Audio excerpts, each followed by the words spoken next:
vous êtes tous des étudiants à part la première rangée, donc je vais essayer de... N'hésitez pas, il y a des gens qui arrivent aussi.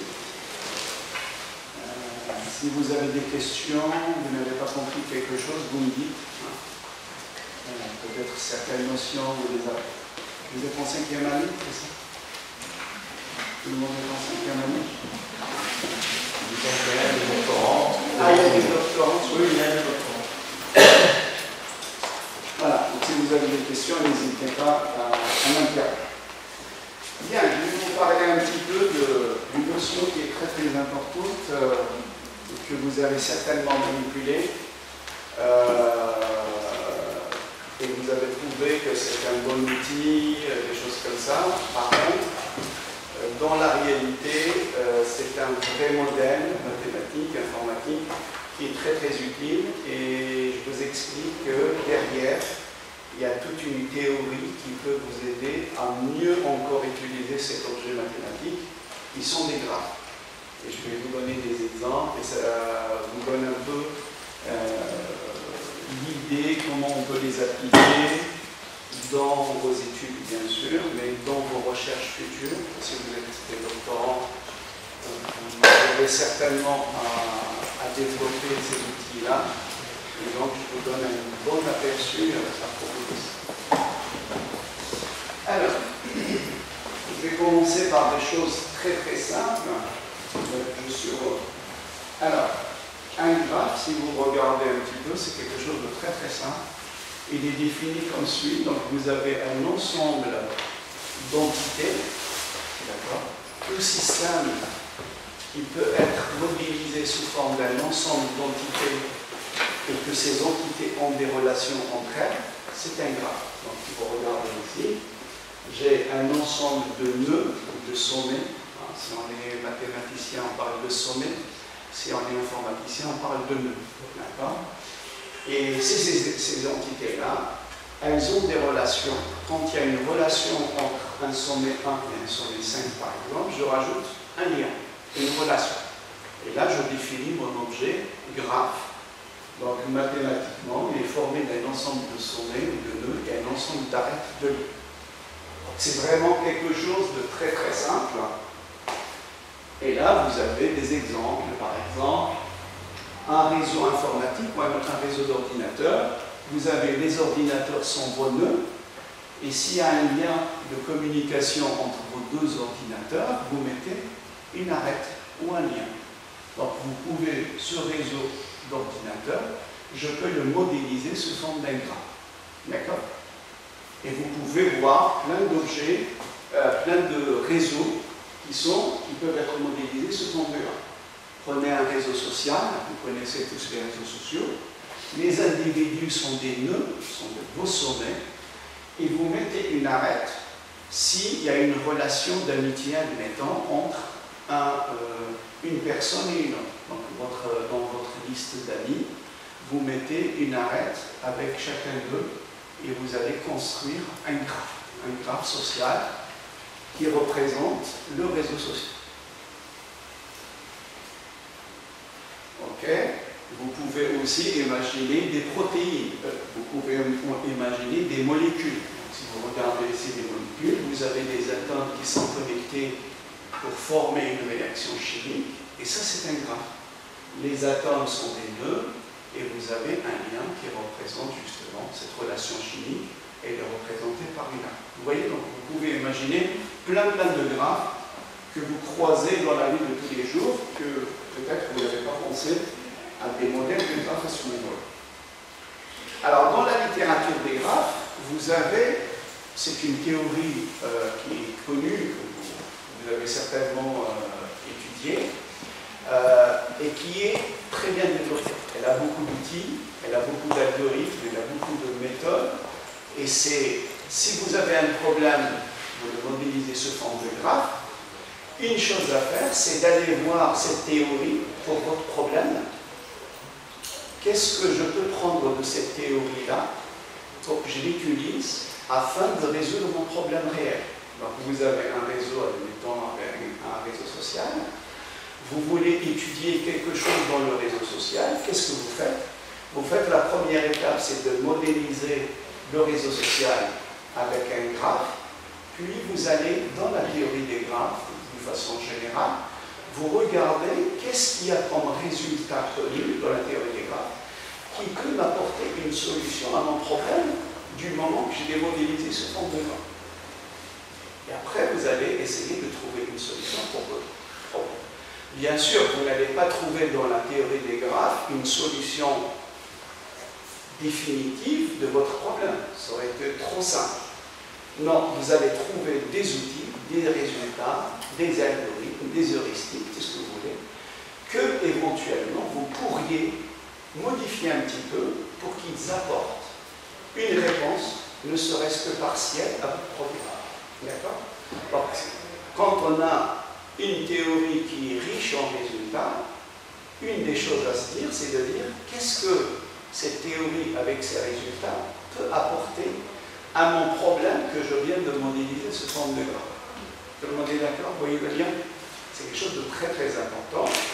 Et ce n'est pas toutes les théories qui sont aussi riches que ça. Donc ça, c'est quelque chose d'important. C'est pour ça que les graphes sont très connus pour ces résultats. Alors, un petit aperçu sur les notions de graphes très très simples. Ça, c'est un graphe orienté parce que les liens sont orientés.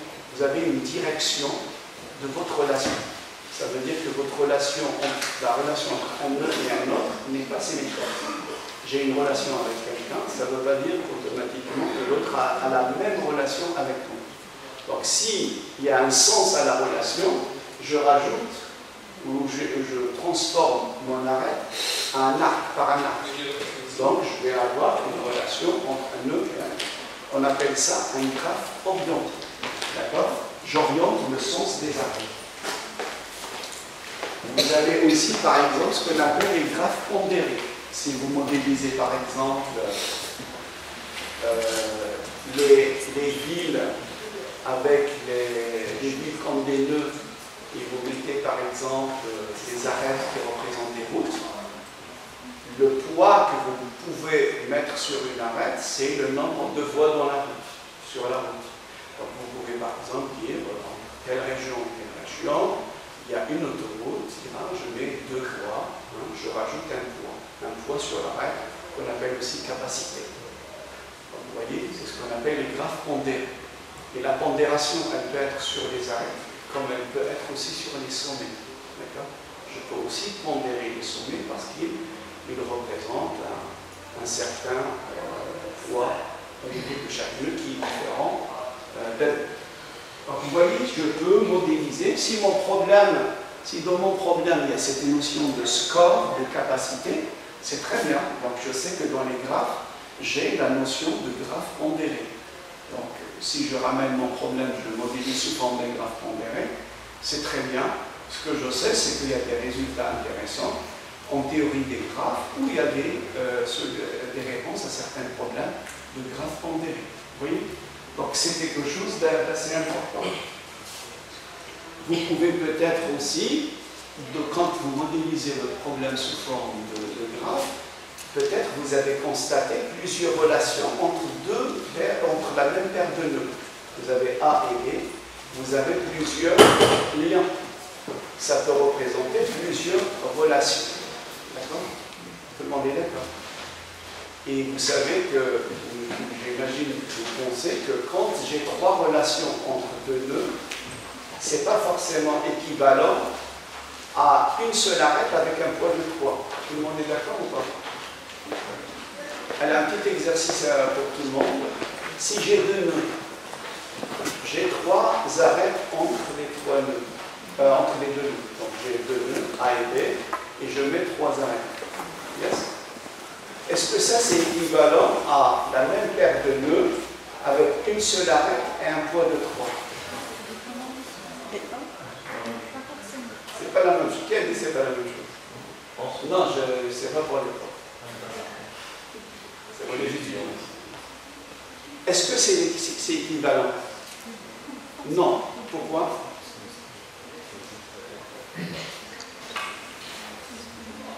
Allez, celui qui trouve, je lui donne un moment. Et là, pourquoi, si je mets 3 liens entre 2 nœuds, ça ne serait pas la même chose qu'un seul lien avec un poids de 3, sachant qu'il y avait 3 liens avant. Le poids, il représente le poids d'un lien. Pardon? Il représente le poids d'un lien. Oui. Alors que les autres flèches, c'est des autres liens. D'autres liens. Oui. Donc ils peuvent avoir d'autres poids. C'est-à-dire que c'est pas forcément... Admettons, ils ont tous un poids de 1. Même si c'est un autre lien, carrément. Oui. C'est un autre lien. C'est le type de la relation. Ah, il y a quelqu'un qui a parlé de relation. Le type de la relation entre les... Très bien, le type de la relation. Je ne peux sommer quand les relations sont de même nature. Tout le monde est d'accord. Là, effectivement, je dis il y a 3 relations, 3 copies de la même relation, si vous voulez. Là, je peux sommer. Je somme des choses de même nature. Mais si, admettons, vous avez 2 nœuds, vous avez une relation, admettons, on a parlé des réseaux sociaux, j'ai 2 individus qui ont 3 relations entre eux dans mon graphe. Une relation, elle peut représenter par exemple le fait que vous êtes dans le même groupe de 5e année, par exemple. Je rajoute une autre arête parce que, par exemple, vous habitez dans le même endroit. Je rajoute encore une 3e arête parce que vous aimez tous le développer en Python. Par exemple, je définis des relations totalement différentes. Et du coup, si je somme, je vais masquer ces relations en considérant que c'est la même relation qui est répétée 3 fois, ce qui n'est pas vrai du tout. Tout le monde est d'accord? Donc ça, c'est des choses très importantes. Elles sont subtiles, mais c'est important. Mais vous voyez, dans un graphe, je peux finalement modéliser tout ce type de relation. Donc je mets des arêtes entre 2 nœuds, je peux en mettre plein. Et du coup, je peux définir plusieurs relations. D'ailleurs, c'est ce qu'on appelle les graphes sémantiques. Je donne un sens sémantique à chacun ou à chacune des arêtes. Vous pouvez aussi voir que peut-être même, je peux aller plus loin, la relation n'est pas entre 2 individus, l'arête n'est pas entre 2 individus, elle peut regrouper plusieurs individus en même temps. C'est ce qu'on appelle les hypergraphes. J'ai 3 nœuds, par exemple de 1, 3 nœuds, elles ont une relation qui les relie tous les 3 ensemble. Donc je définis une relation qui n'est pas binaire, c'est une relation plus que binaire, et du coup j'obtiens un hypergraphe. Donc vous voyez, c'est juste quelques définitions qui vous montrent que finalement, l'idée d'aller modéliser les choses sous forme d'un graphe, c'est quelque chose de très intéressant, parce qu'en graphe, vous avez cette liberté à la fois très simple, parce qu'un graphe c'est un ensemble de nœuds et un ensemble de liens, en général, mais vous avez aussi la possibilité de modéliser tous les aspects de relation de votre problème réel ou de votre graphe réel sur le graphe modèle qui est celui-là. Donc je peux faire du multigraphe pondéré, je peux faire du multigraphe pondéré orienté, et je peux faire plein de choses. Et du coup, c'est vraiment quelque chose de très intéressant, parce que finalement, la théorie des graphes n'est pas très contraignante. Elle est libre je suis libre de mettre plein de propriétés sur mon graphe. Et ça, c'est déjà la première étape. Parce que si je modélise, si par exemple j'ai un problème réel que je veux résoudre, et je veux le ramener sous forme d'un modèle mathématique ou autre, si ce modèle ne m'offre pas déjà, dans un premier temps, d'exprimer la réalité de mon problème, c'est déjà très difficile. C'est-à-dire je vais passer vers un modèle qui est très restrictif, et du coup ça veut dire qu'il ne prend pas en compte toutes mes contraintes, toutes mes propriétés et tout ça, et finalement le risque c'est quoi? C'est que la solution qu'il m'apporte par la suite, elle peut ne pas être du tout réaliste. Tout le monde est d'accord? Alors que les graphes, vous avez cette force de modélisation qui peut vous permettre justement de bien prendre en compte tout ça. Alors là, je vous ai parlé du côté mathématique ou même informatique des graphes. Alors, si vous avez déjà vu un peu le domaine des graphes, alors vous avez cette théorie avec plein de résultats et tout ça. Maintenant, je vais aller voir les graphes réels, les graphes de terrain. Parce que je disais, c'est très simple, un graphe, c'est un ensemble de nœuds et un ensemble de liens. Ok. Maintenant, je vais voir la réalité de ces graphes réels, comment ils sont décrits. Alors, ce n'est pas tout à fait comme c'est fait d'une façon abstraite. Alors, une des choses des graphes réels, c'est ce qu'on appelle des graphes massifs. C'est des graphes qui ont un nombre de nœuds et d'arêtes énorme. Ce qu'on appelle des big graphes. C'est-à-dire, si vous regardez le réseau Facebook, c'est un réseau planétaire, vous n'avez pas 100 nœuds, vous n'avez pas 10 nœuds. Vous avez des millions, des milliards de nœuds. Vous voyez? Donc le volume devient quelque chose d'extrêmement important. Si vous regardez, vous voulez représenter des espaces du cosmos avec des graphes, vous avez des grands graphes. Vous voulez représenter des protéines sous forme de graphes, c'est quelque chose de très très volumineux. Donc c'est une caractéristique des graphes réels. Enfin, pas tous bien sûr, une bonne partie des graphes réels sont des graphes massifs. Donc c'est des graphes volumineux. Alors que peut-être dans la théorie des graphes, bon, vous avez en général des graphes qui sont définis par un ensemble de sommets et un ensemble d'arêtes, mais on ne se posait jamais la question de la taille. D'accord? On ne se posait pas la question. On peut dire, tiens, on augmente en échelle, ça marche sur temps, je vais augmenter le nombre de nœuds, mais on n'a jamais imaginé des tailles monstrueuses, comme ça.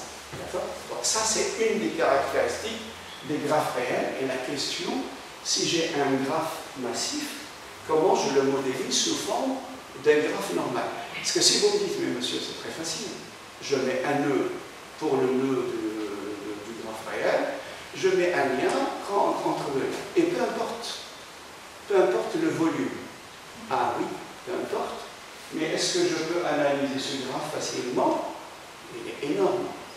Je ne peux même pas le visualiser sur ma machine. Je vais visualiser mon graphe sur ma machine, il va être énorme. Qu'est-ce que m'apporte la visualisation de ce graphe? Si c'est un amas de nœuds condensés, ça ne m'apporte pas grand-chose. Le fait que je l'ai modélisé, je l'ai ramené sous forme de graphe. Donc vous voyez, là on voit très vite la limite de la chose. Du coup, ça veut dire, est-ce que la représentation de mon graphe réel massif par simplement des nœuds et des liens suffit? Peut-être pas. Peut-être il faudrait que j'améliore ou j'apporte quelque chose de nouveau à cette modélisation. Vous voyez, donc, ça c'est une limite d'une représentation facile, et ça ne veut pas dire que les graphes ne savent pas la représenter, cette dimension, le graphe massif, mais ça veut dire peut-être qu'il faut réfléchir autrement.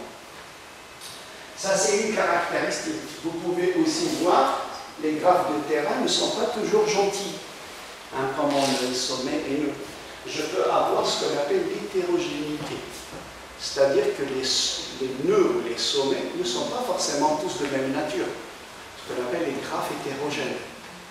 Là, quand vous avez fait Dijkstra par exemple, ou Bellman, ou Fulkerson, ou Prim, ou Kruskal, et tout ce que vous avez déjà vu peut-être, vous n'avez jamais regardé si les nœuds, peut-être, ils ne sont pas tous de même nature. J'ai 15 nœuds qui sont de ce type, 30 nœuds qui sont d'un autre type, ainsi de suite. Ça devient différent. Et du coup, les graphes réels, si vous regardez par exemple ce qu'on appelle les knowledge graphs, si vous modélisez un graphe de connaissance, vous n'allez pas dire à la personne qui a les données, ah non, non, les nœuds sont tous identiques. Non, ils ne sont pas tous identiques. J'ai des nœuds, si je veux faire un knowledge graph de l'école, j'ai des enseignants, je vais les mettre dans le knowledge graph, j'ai des salles, je vais les mettre dans le knowledge graph, j'ai les structures, la restauration, les sites d'intérêt, je vais les mettre dans le graphe. Et je ne peux pas dire à l'enseignant, c'est la même chose qu'une salle, c'est la même chose qu'un... Vous voyez ce que je veux dire? C'est le terrain qui impose la nature du nœud. Et du coup, je vais avoir un graphe aussi hétérogène que ça. À la fois en arête et en nœud. D'accord?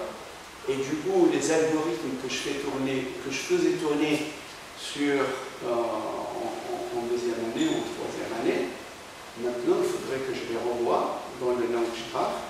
Parce que je dis, si tu arrives à un nœud, tu diffuses à tout le monde. Ouais, mais je diffuse à un nœud salle ou je diffuse à un nœud personne. Ça diffère. Je ne peux pas diffuser à un nœud salle. Si je fais admettons, du broadcast. Je diffuse des messages. Quand j'arrive sur un nœud, je regarde mes voisins. D'habitude, tu diffuses à tous tes voisins. Et mes voisins sont des salles. Il y a des personnes, il y a des salles. Et du coup, je diffuse qu'à pro personne. Vous voyez ce que je veux dire?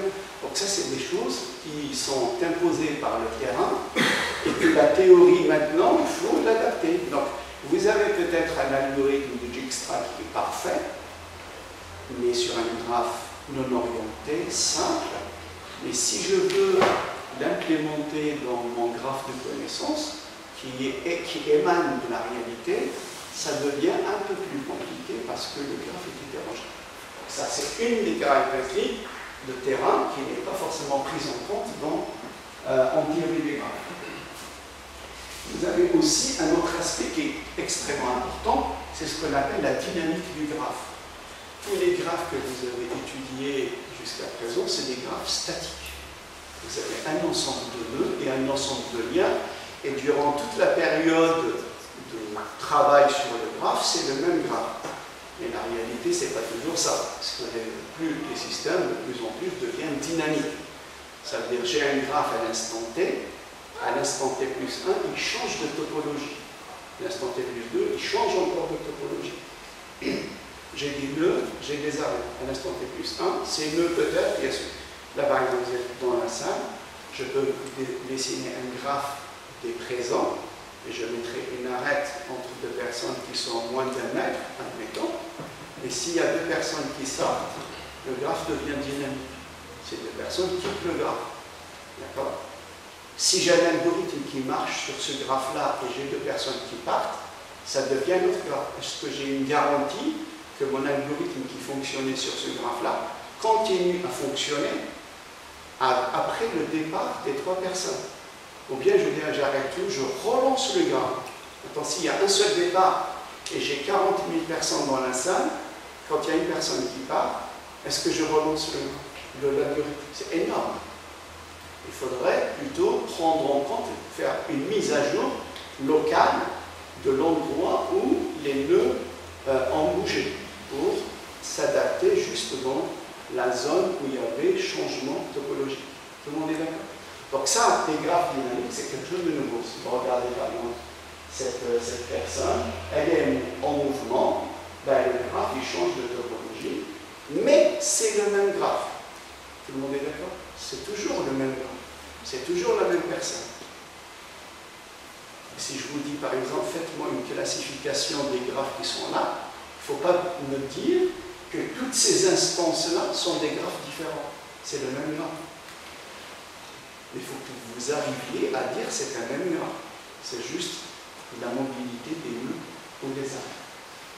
Alors, vous voyez, si je cite que ces trois caractéristiques, c'est des caractéristiques qui mettent, qui limitent tout ce qu'on connaît en théorie des graphes. En général, les bons résultats ou les résultats en général en théorie des graphes, c'est soit des graphes très simples, non orientés, ou même des graphes orientés éventuellement, ou des graphes pondérés, ou des graphes étiquetés éventuellement, mais vous n'allez pas trouver ça. Alors si je complique encore la chose, je dis moi, la modélisation que j'ai faite en ramenant mon graphe de terrain en graphe mathématique, il est à la fois volumineux, hétérogène et dynamique. Vous imaginez, ça peut être le cas. Et du coup, la question, est-ce que je peux faire quelque chose sur ce graphe-là? Qu'est-ce que je peux faire? D'accord? Sachant que vous étiez content au départ parce que votre problème se ramène très facilement, très naturellement, sous forme de graphe. Sauf qu'une fois que vous avez fini la modélisation, vous êtes confronté à ces difficultés qui sont énormes. Hein? C'est des challenges scientifiques, tout ça. Ce pas des choses pour une des caractéristiques est un vrai verrou scientifique. La question, c'est comment résoudre ces problèmes-là ou sur ces graphes comme ça. Alors, je vais vous donner quelques exemples, ça permet après de voir un peu plus. En fait, j'arrive à quelque chose de ce genre-là. En réalité, vous avez ramené votre graphe, vous avez une algorithmie. Une algorithmie qui doit être puissante du moment que vous avez modélisé votre graphe de terrain. Ce n'est pas un graphe simple, donc il lui faut une algorithmie robuste. D'accord ? Il faudrait que votre algorithme arrive à prendre en compte ou à essayer de trouver une solution efficace avec ces trois caractéristiques de volume ou d'hétérogénéité ou de dynamique. D'accord? Donc ça veut dire que je vais avoir, plus mes algorithmes sont bons, mieux c'est. Donc ça veut dire que je vais appliquer mes algorithmes sur les graphes réels et je vais avoir des solutions. Alors je fais quelques si vous voulez, le graphe réel, il a, donc comme c'est des problématiques intéressantes, pratiques, réelles, donc elles ont poussé les scientifiques aussi à penser à des algorithmes nouvelles. Par exemple, vous êtes habitué à regarder l'algorithme séquentiel. Voilà, je fais ça, ce nœud, il va envoyer un message à celui-là, ainsi de suite, des choses comme ça. Tout le monde est d'accord. Ça, c'est l'algorithmie classique. Mais l'algorithmie classique, comme je le disais tout à l'heure, elle ne s'adapte pas à un graphe dynamique. Du coup, un graphe dynamique, il lui faut une algorithmie dynamique. Et l'algorithmie dynamique, ce n'est pas quelque chose d'ancien. Ça vient, ou c'est venu, avec la notion de graphe dynamique. D'accord? Donc, si vous voulez, le terrain, la modélisation des graphes de terrain, ont poussé aussi les scientifiques à développer de nouvelles algorithmies qui vont s'adapter justement pour tenter de résoudre ces problèmes des graphes réels. Donc il y a un impact énorme sur la science. Ce n'est pas juste modéliser, résoudre, c'est modéliser et voir quelles sont les limites des algorithmes existants et quelles sont les nouvelles algorithmies ou les paradigmes nouveaux pour que justement je trouve des solutions pour ces problèmes.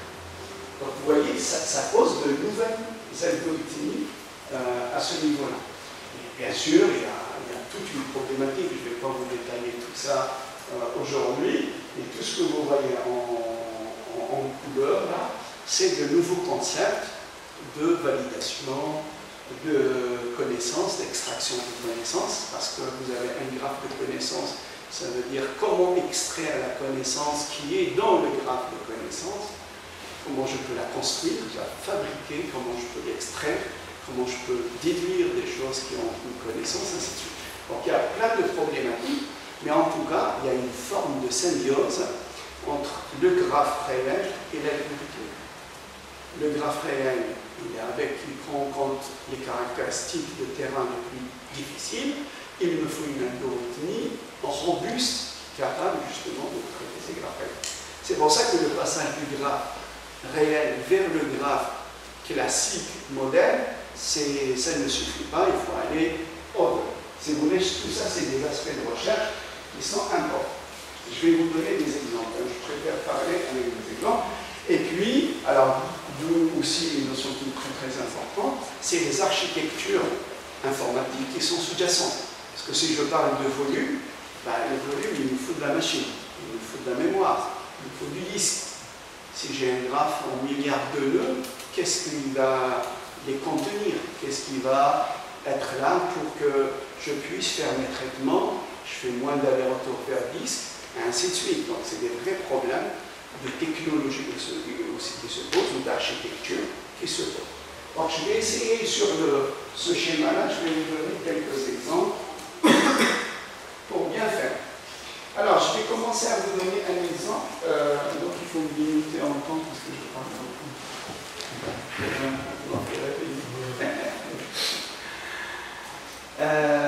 Alors, les graphes réels et les architectures distribuées. Alors, les architectures distribuées, vous avez une machine parallèle, vous avez un cloud, vous avez une HPC, vous avez des choses comme ça, c'est des machines distribuées. Alors, maintenant, on va parler de cette notion d'avion.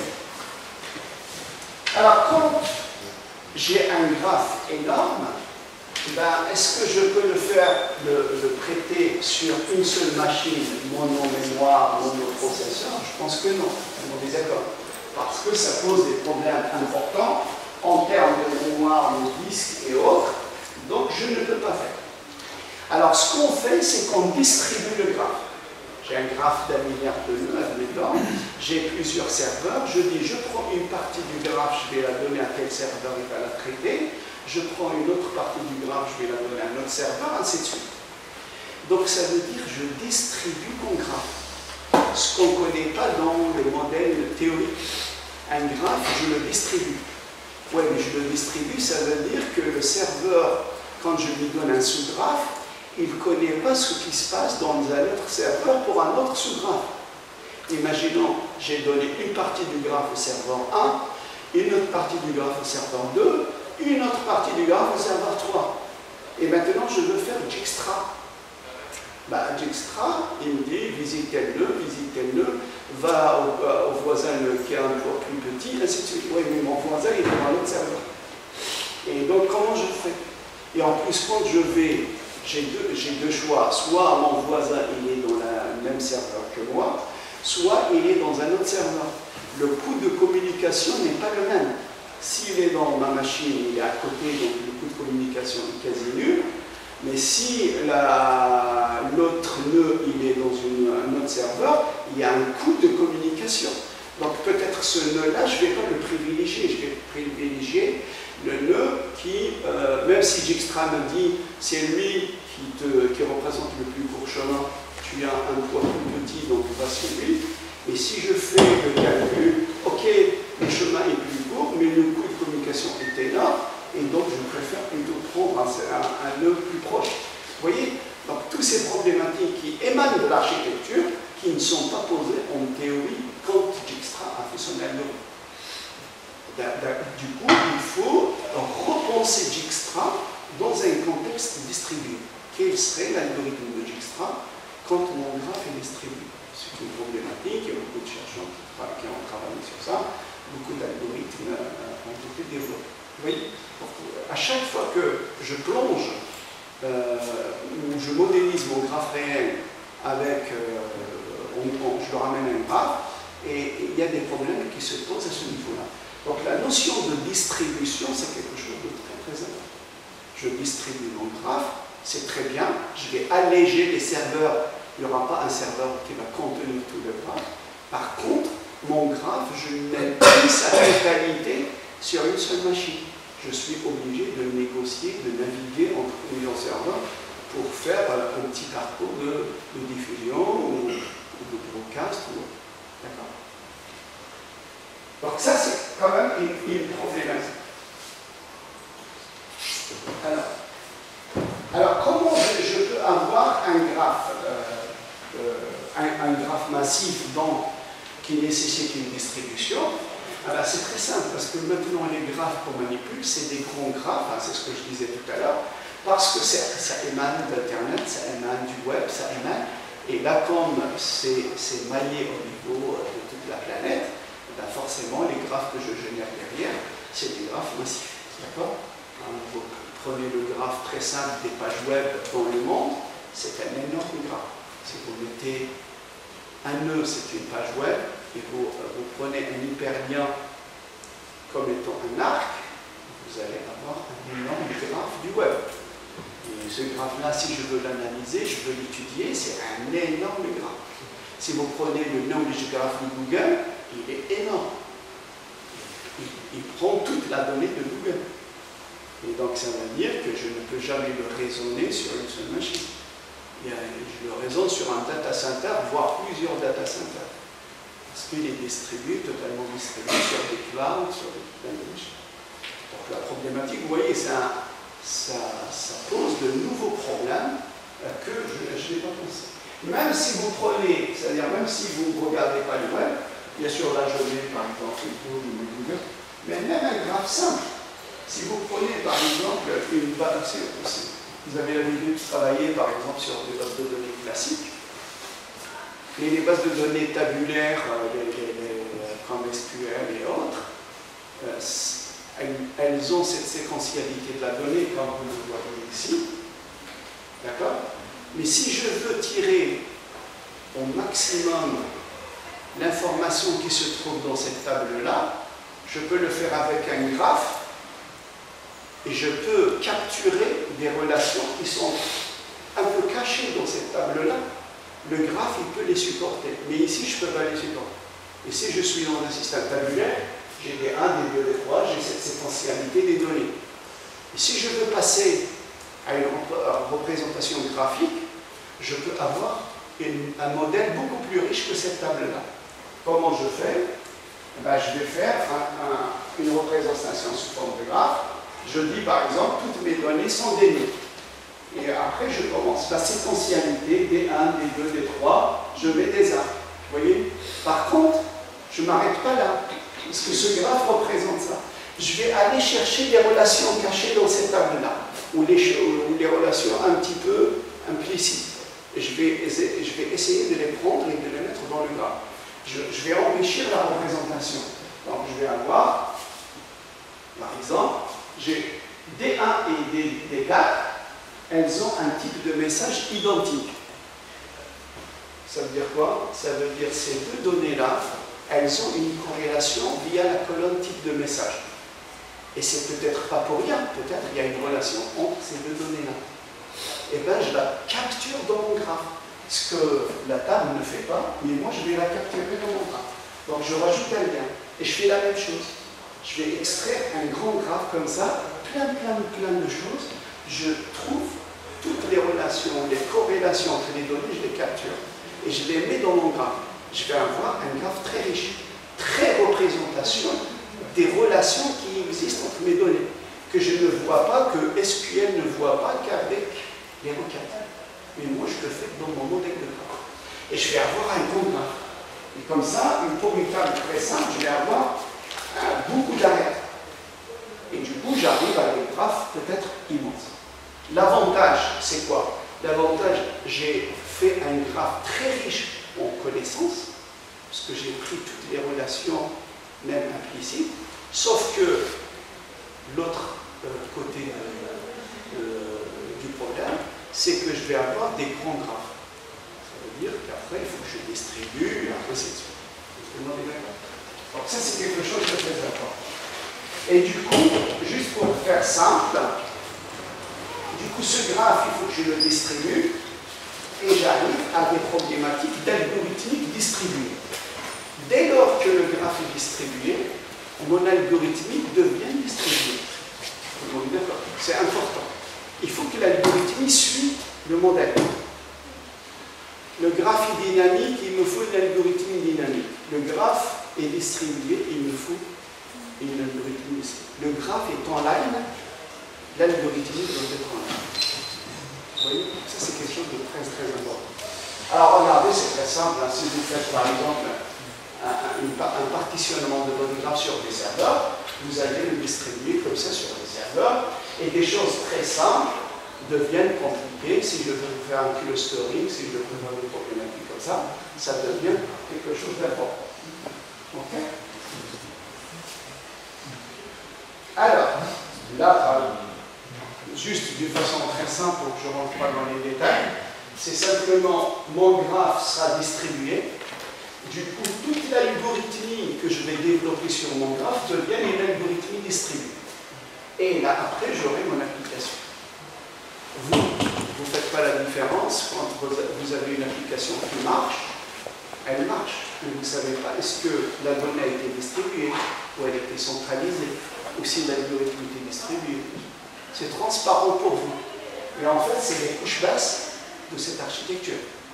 Vous avez votre plateforme, vous avez l'interface, télécharge telle donnée, il la télécharge, lancez quel algorithme il le lance, mais en quelle version, il n'y a que les développeurs d'architecture qui ont cette information.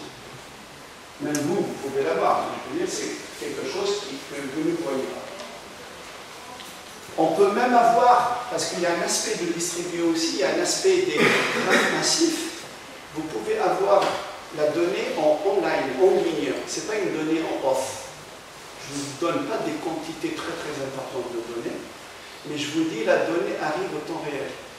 C'est comme si vous mettez par exemple un capteur, une caméra à l'extérieur, la caméra vous envoie les données.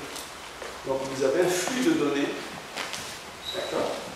Et après, bon, comme la caméra ne s'arrête pas, j'imagine que vous ne pouvez pas sauvegarder toute la donnée qui arrive sur un même serveur.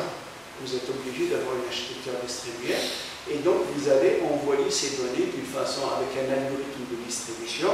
Il va distribuer vos données sur votre plateforme cloud ou distribuée. D'accord?